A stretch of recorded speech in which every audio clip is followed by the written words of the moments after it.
Hey, welcome to a new app. I'm excited to start coding again with you. Please go to programmer100.pythonanywhere.com. Let's suppose that this webpage publishes tours about our favorite band, favorite music band. Now, as a Python programmer, we want to be the first ones to know when a new tour is published on this webpage. So what we do is we write a program which will notify us by email as soon as a tour is published on this webpage. That's what this app consists of. So this is about web scraping. So web scraping is scraping, so extracting information from web pages. So in this particular case, we're going to be scraping this part here of this web page. Because sometimes if you reload this page, you keep reloading it, sometimes you may see that the page has published a new tour. For example, this band, Thanks Suave. That's the location and that's the date when the band will play. So as soon as a new tour is published, we're going to send out an email to ourselves so that we know, and then we can buy tickets afterwards. So this is about web scraping. How web scraping works exactly, that is something that I'll teach you in the next videos, and then in the videos after that we start coding that in Python. Now, in addition to web scraping, this app will also include SQL databases. So you will learn web scraping and SQL as well. So please don't miss this app. With that, I'll see you in the next videos. Thanks. Welcome to today's programming concept. Today we're going to talk about web scraping. So please go to programmer100.pythonanywhere.com and then go to the tools page. Now here in the tools page you may see this band. A new tour has been published, or you may see no upcoming tours. Either way is fine. So web scraping, what is web scraping? Web scraping is about extracting information from a web page and storing it as structured data in a text file or CSV file or Excel file or SQL database, so that you can use those data later for other purposes. So web scraping consists of two parts. The first part is extracting the information from a web page, and that information can be raw, it's not well structured.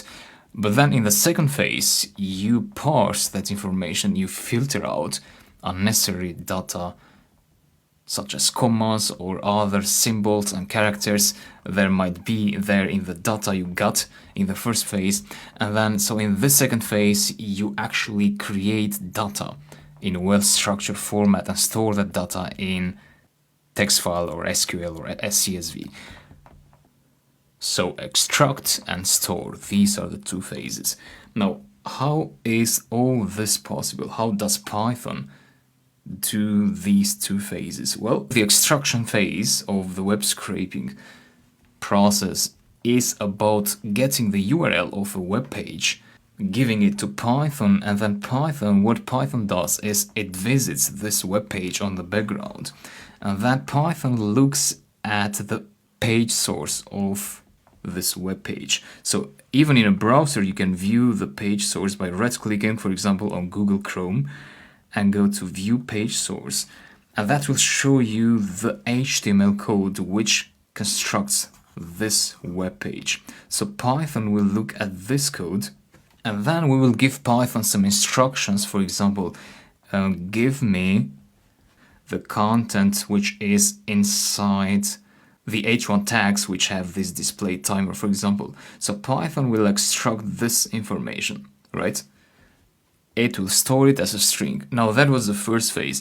In the second phase then, we can parse this string, we can extract the date from that, we can extract the name of the band here, the city where the band is playing, and so on.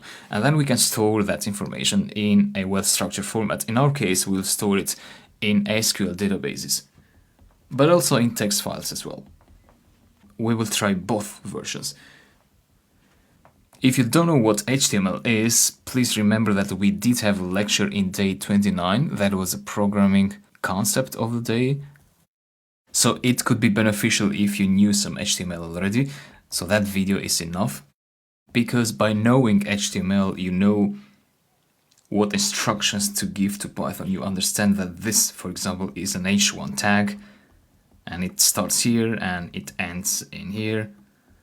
So it's good to know some HTML, but it's not a requirement. So that should give you a basic understanding of what web scraping consists of.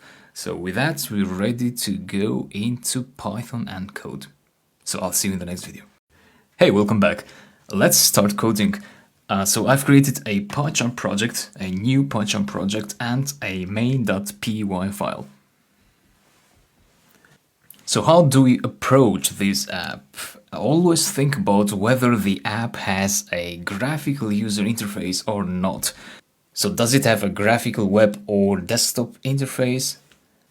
The answer is no. So the user is not going to interact with this app through graphical widgets such as buttons and text boxes, etc.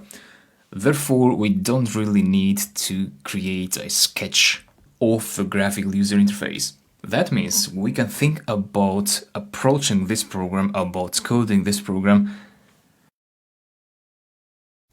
by thinking about how do we go from the input data to the output data. So what are the input data in the first place? The input data is this page here in programmer100's pythonanywhere.com/tours. So this is the input data, right? And we have this URL as input data. That's what we're going to give to Python. So Python will get that URL. It will extract that information. So whatever is displayed at this place here of the web page. And then the output data will be in a form of a text file for now. So for today, we're going to store the data as text files inside text files. Tomorrow, after we have the program built, after we have the functions, tomorrow we're going to change the program, the functions, so that they can store the data in SQL databases.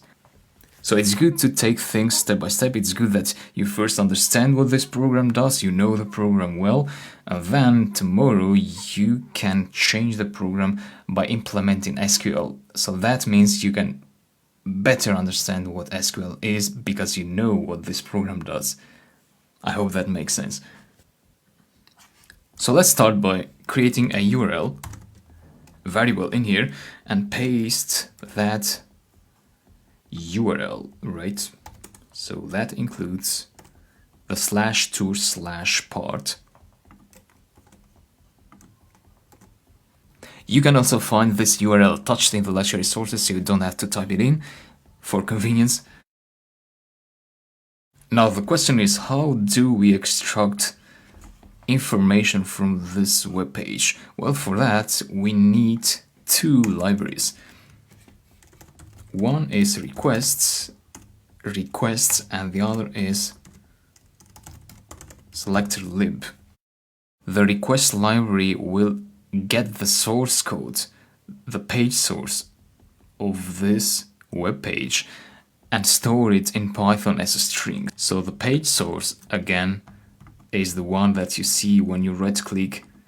Sorry, don't select anything, so right-click somewhere in the page outside. So that is the page source.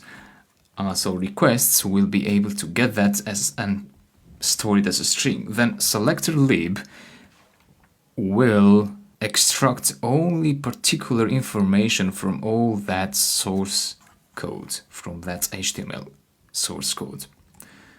So let's go ahead and install requests and install selector lib. You can do that either through the terminal or through the Python packages, whatever you prefer. If you do it through the terminal, make sure that venv is here. That means the virtual environment is activated. And then do pip install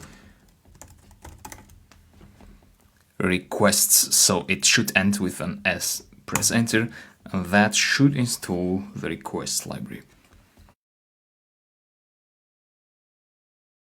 Then please install selector lib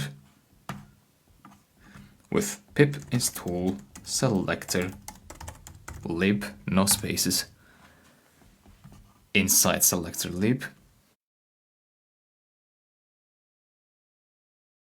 So that was successful as well. So let's close this, and again we need to go from the input data to the output data. So this is the first input we have, and we need to do the next step, which is getting the page source of this.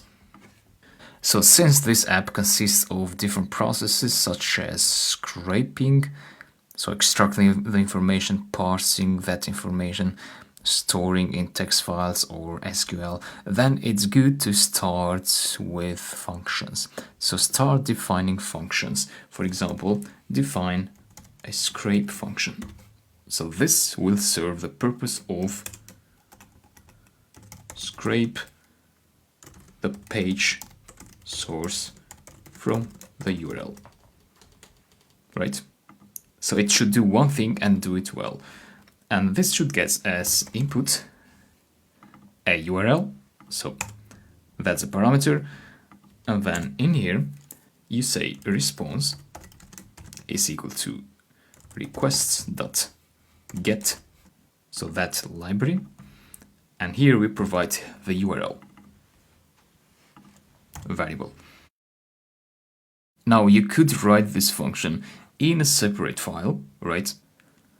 But I would say don't stress, so just you can start writing functions in your main.py file, and then you can simply move them out in a separate file if you think that this file is getting too big. So just start writing code wherever, and then you can think about that later. Right, then you want to get the text, so the page source, which is this. Or you can say source here if that makes more sense to you. And then response.text. And yeah, let's return the source code first, so this variable. And then let's call the function down here. So if name is equal with main, then scrape URL. So that variable, so that string will go as the argument value for this function. And so this function will get that argument, that string. It will provide it in here. It will extract the text from that web page and return us the text. So let's print out this output and then run. Right, so that's the output.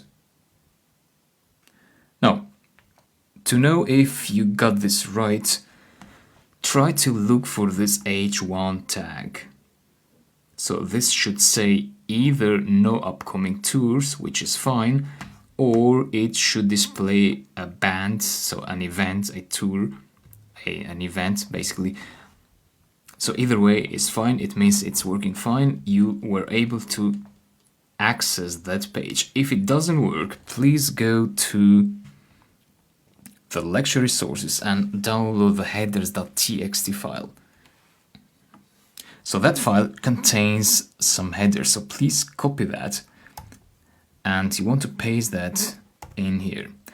Even if you didn't get an error here, if you got this data correctly, you can still do this, because the headers will tell the web server which hosts this web page. These headers will tell the web server that this script is actually a browser, so it's behaving like a browser, because some servers, they don't like scripts programs. So by having this header, sometimes it fixes the issue. And so these headers now should be supplied to this get method. So you say headers here, or headers equal to headers, to be more explicit, and run again, and you should see the same output, basically. So try to make sure that h1 tag is there, this one, and this. So this time it's no upcoming tours because the web page changes this content continuously during the day. Right, so that is how to extract the page source. Now let's see how we can get only the value between those h tags. So let's do that in the next video using selector lib. I'll see you there. Hey, welcome back. In the previous video we were able to get the page source of the web page we want to scrape. So that's a complete HTML code that represents that web page. Now in this video we want to extract only the information that we need out of that page. And the information that we need is this part here, which sometimes looks like this, other times it may look like no upcoming tours, so this text is changing when you load the web page at different times during the day.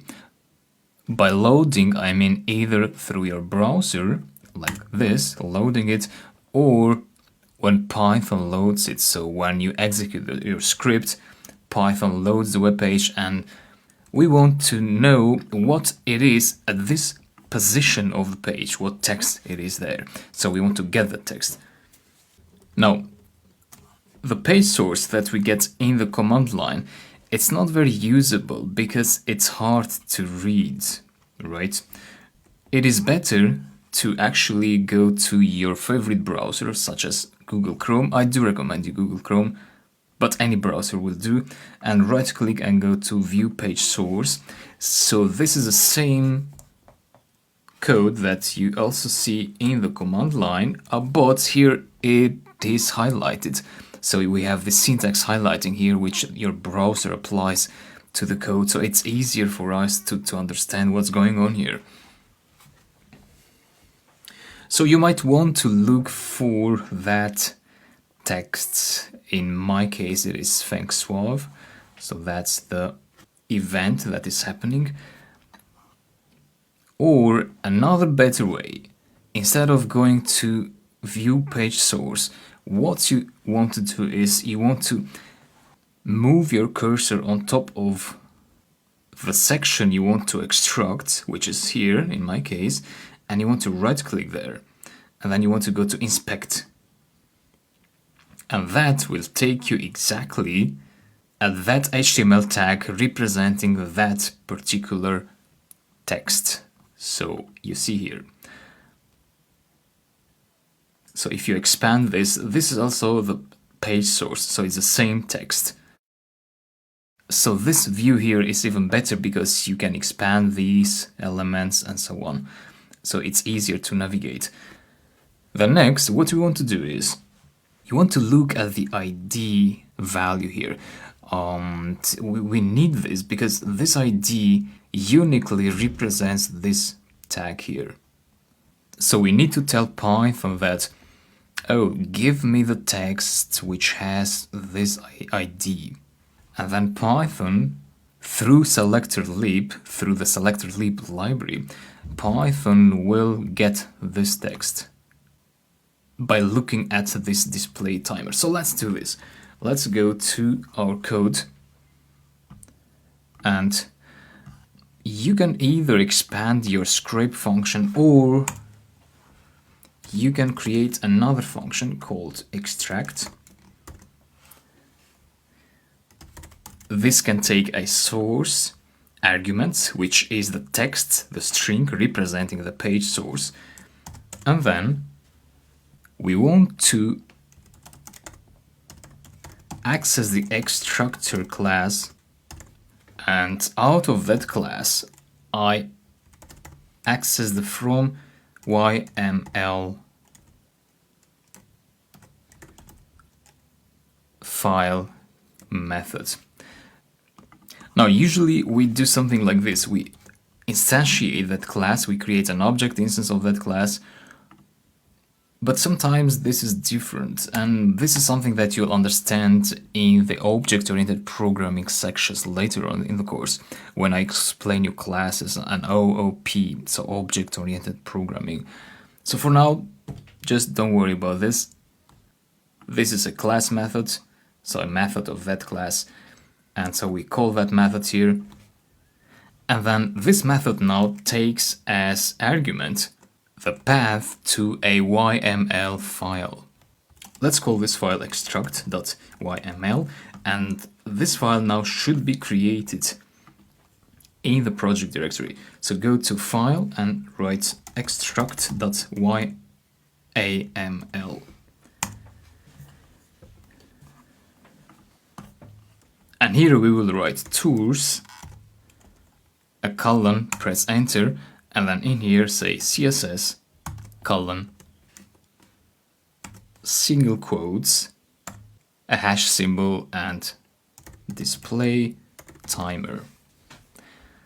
I'll explain you what this is. So for now, just please type it in and then go here. So make sure that this name here reflects that name. So that file should be in the project directory, in the same directory with main.py. And so this will be the extractor, right? And then from the extractor, we need to extract something else.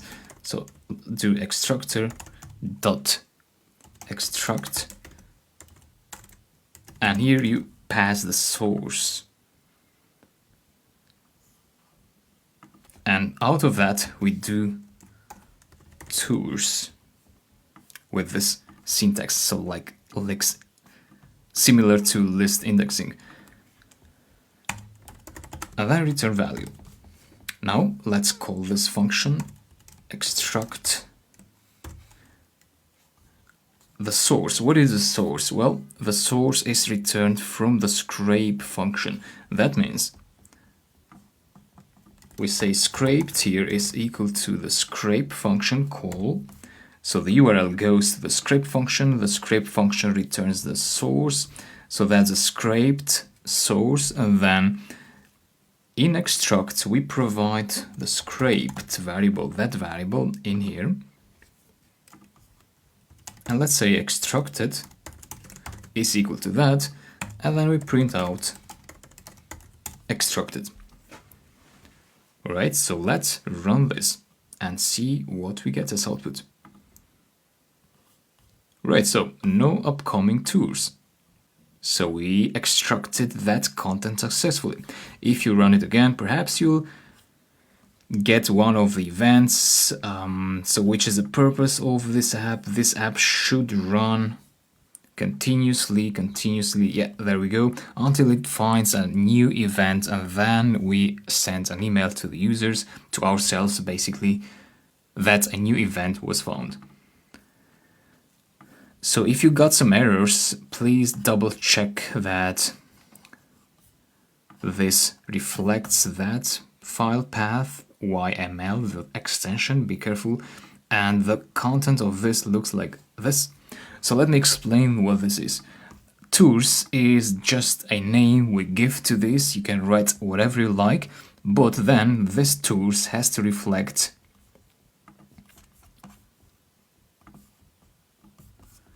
this here, right? Because this part will return a dictionary, and that dictionary will contain a key called tours. So that is the key that the dictionary gets from here. And that key will contain as value the value that is in the tags with ID display timer. So the ID, remember, was display timer of this tag. That's why I wrote here display timer. Now, there's another way to get that CSS part that I wrote here, so the ID. Another way is to right click over here.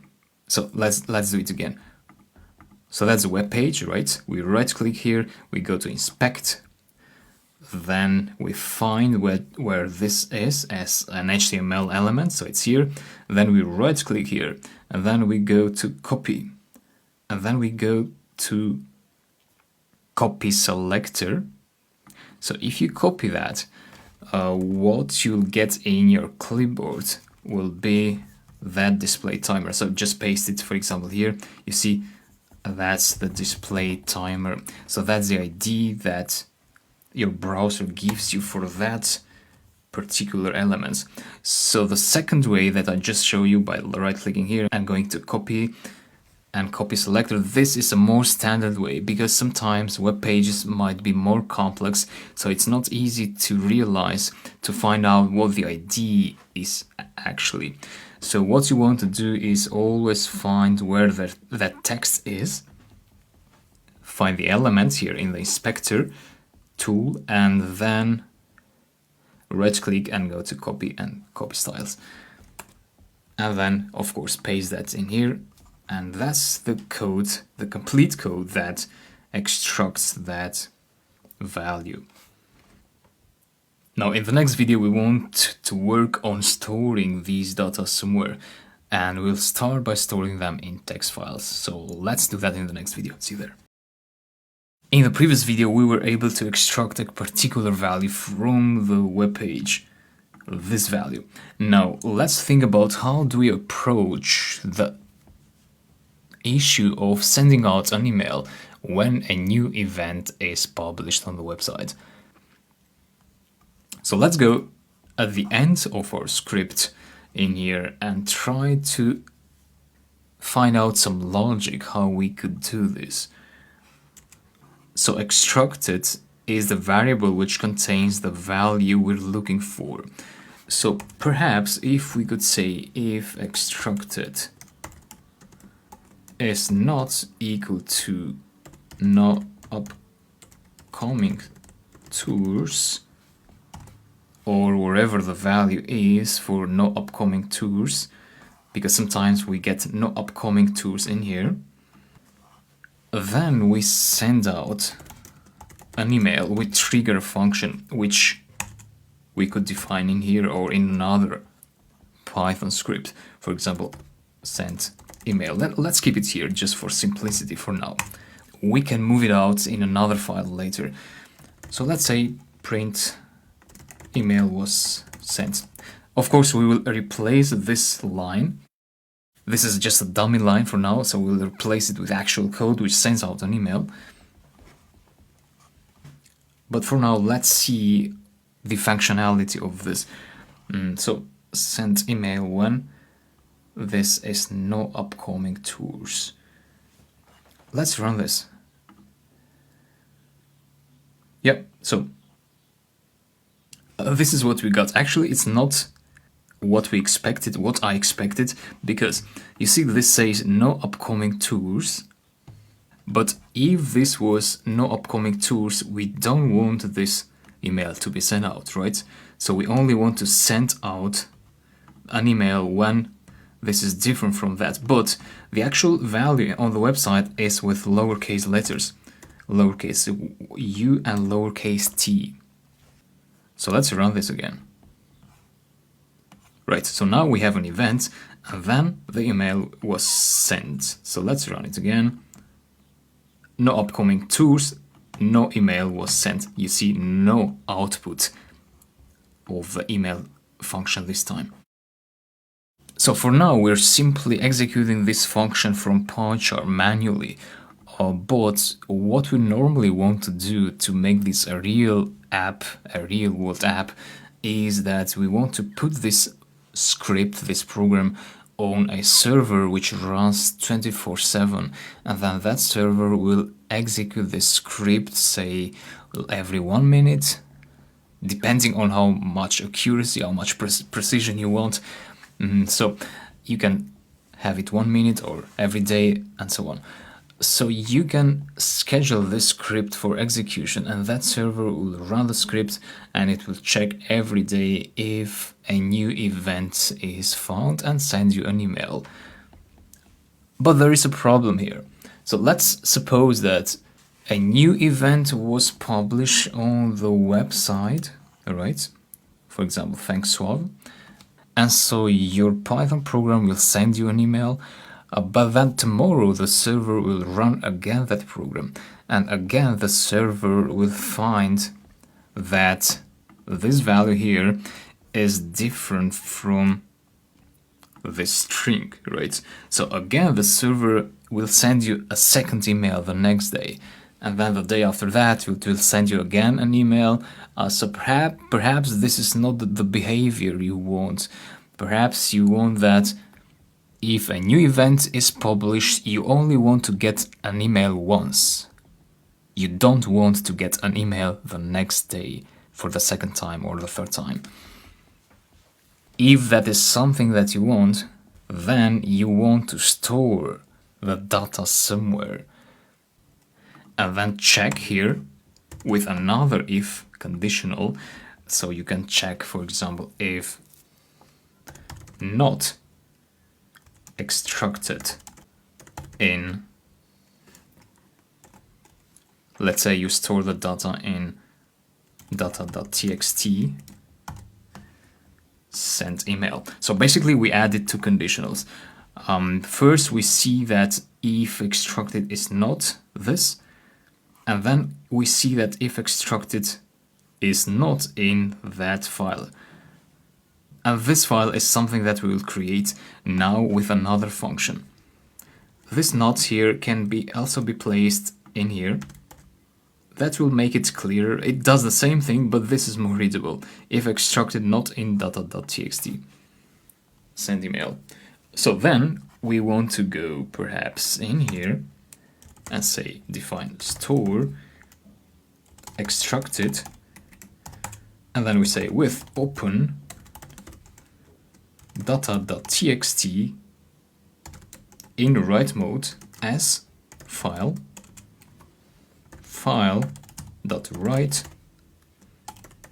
extracted plus a break line, which is represented by \n. And so this function should also be called somewhere, right? We should execute it somewhere. So I think it should be executed somewhere in here. Yeah. So store the extracted.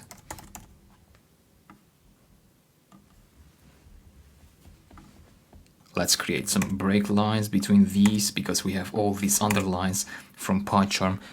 PyCharm is complaining about PEP8 style. So this should be fine. Yeah, let's run this. Any errors? No. No upcoming tours, data.txt, no upcoming tours. And if we run the script again, what will happen is that this will overwrite the previous line, and this is not something that we want. We want to append. So in that case, we want to change the W here with A, right? So this time, if I run this, we'll see that the next lines will be added after the existing lines. So anytime you run the script, run once, twice, 3 times, and so on. So all these are stored in here. So what's happening is that now this is checking if extracted not in data.txt, and then we send out the email, right? So if I run this and we have this line in the data.txt, this email shouldn't be sent out. However, it was sent out this time. Why? Well, can you find why? So try to logic. Why did we get this error? Perhaps some of you know already, but the problem is that in here we shouldn't be checking for extracted in that string, because that is just a string, it's not a file, right? Python treats that as just a simple string, so we're checking basically if that text is inside that text. So what we should do instead is perhaps write another function here which says read extracted, and then we say with open data.txt in read mode as file, then return file.read. And then we get the contents in the content variable using that function. So we call that function with extracted as a variable, and then we check if extracted in content, right? So let's run again. So now lines of the IDE was found on the web page, but the email was not sent because this line was already in the data.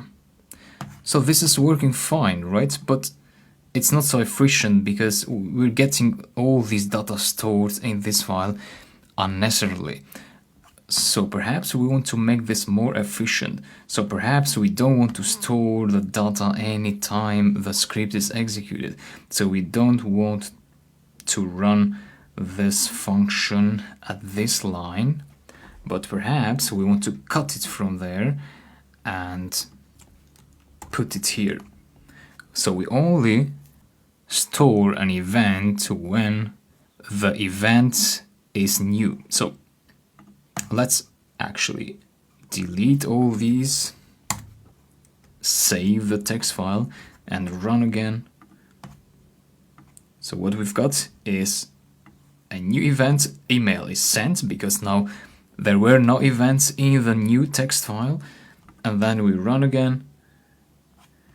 This is another event, so it was thanks Suave, now it's lines of the IDE. So we got the email again.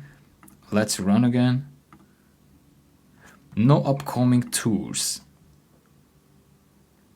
In that case, we don't get any data written in the text file. And if we run again, we've got this, so it's the same event, right? Same event as this one, so we don't get an email and we don't get any new data stored. So that, I think, should be the right way to do this. And that's the complete code. So what's next? Well, next we have to do two things. First, in the next video we will implement the send email function. So we will add the code here which sends out an email. And then second, which is tomorrow we're going to be working with SQL databases. So instead of storing data in text files, we want to make the process more professional, more advanced. We're going to store data in actual database tables, in table fields, in table columns, where we can have like different columns for the band name, for example, the location and the date, to store the date properly. By doing that, that also allows you perhaps to check on dates, if a date of an event has happened before, and so on. So SQL is a better way to store the data and manage them. So that is something we'll do tomorrow. In the next video, let's implement the email functionality. I'll see you there. As you saw in the previous video, if the content of the web page here is different from no upcoming tours, then the send email function is called. So in this video we want to go to the send email function definition and we want to place here the code which sends out an email. I do have the code in this .py file already, so we did cover sending out an email in day 23. So please go to day 23 if you haven't learned yet how to send out emails. If yes, you can just get that code from there, or you can just download the code from the lecture resources in this video for your convenience. So please get that code. So we import these two libraries, so I'll place them at the top here, and then the rest of the code, which is inside the send email function, goes in here. So I'll leave the print function and just place the rest in here. So message is something that should come as a parameter, So please make sure that your send email function also looks like this, and then make sure that instead of the string, here goes your Gmail password, please place your Gmail app password. So to get a Gmail app password, you should go to your Gmail account. So this will work only for Gmail accounts. So you should go to Gmail, go to this button, go to manage your Google account, and then go to security. Then you want to go down here to sign in to Google. You want to activate two-step verification first, and then go to this section after you activate two-step verification. Go to app passwords.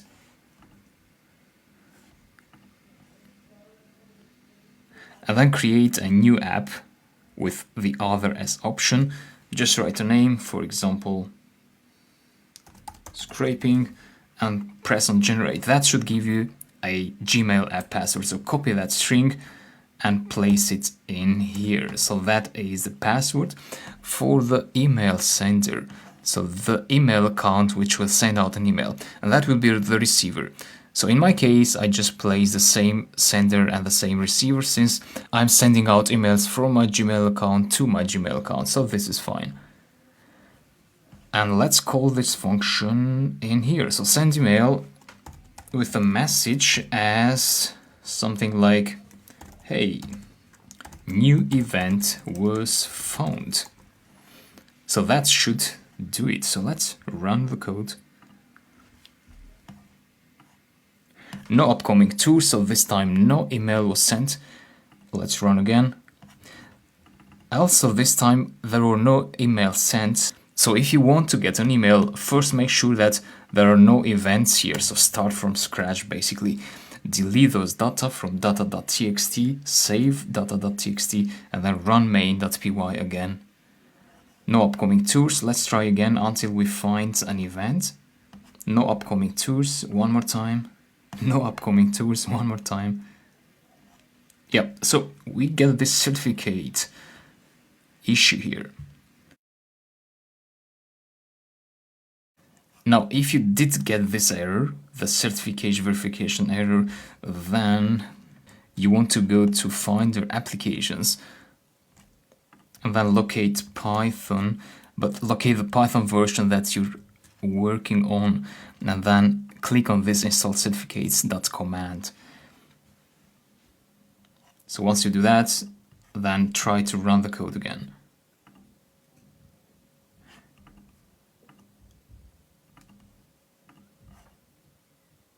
So this time we got this lines of the IDE, a new event.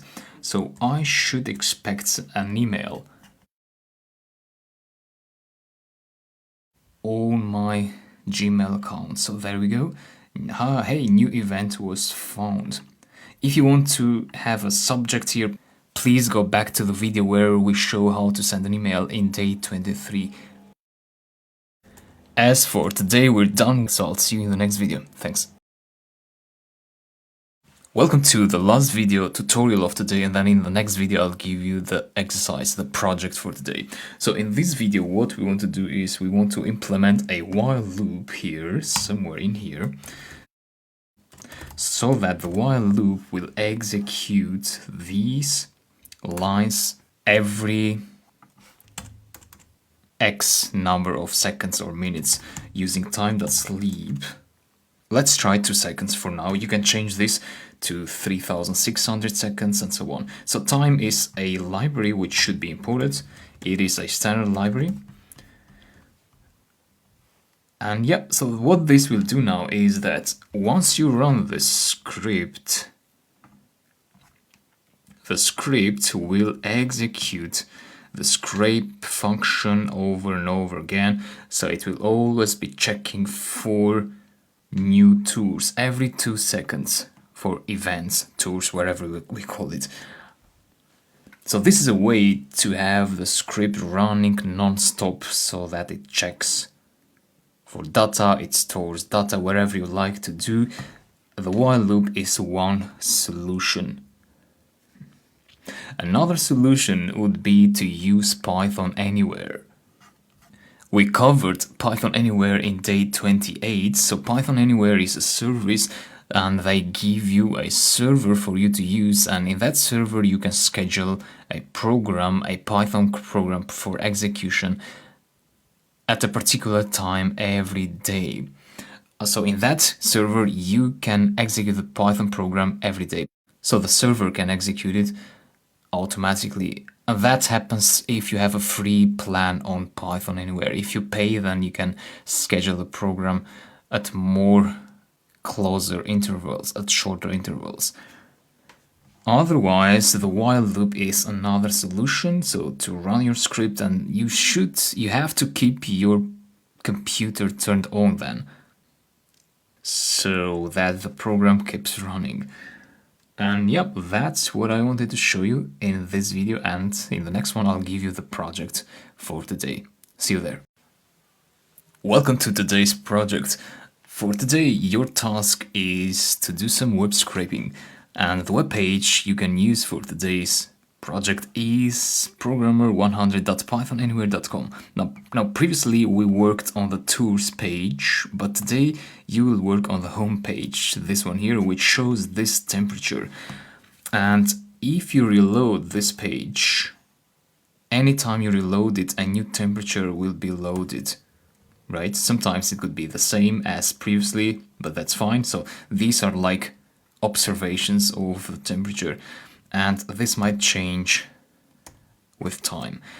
So your task is to write a program which, when executed, it scrapes this value, so it extracts this value and stores that value in a text file. So let's say you run the program for the first time. The program will store this line in this text file. This also should contain the date. So that's the year, that's the month, that's the day of the month, the time, the minutes, and the seconds.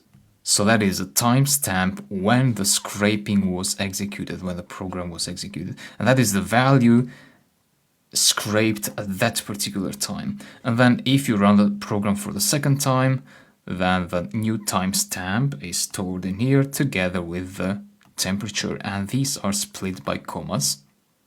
And so this is a text file, just a data.txt text file, and you should also have these date and temperature values here, which you can add manually, no problem.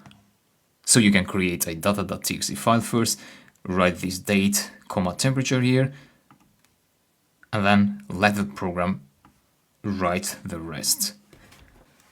This is one objective, to have this data stored in this text file.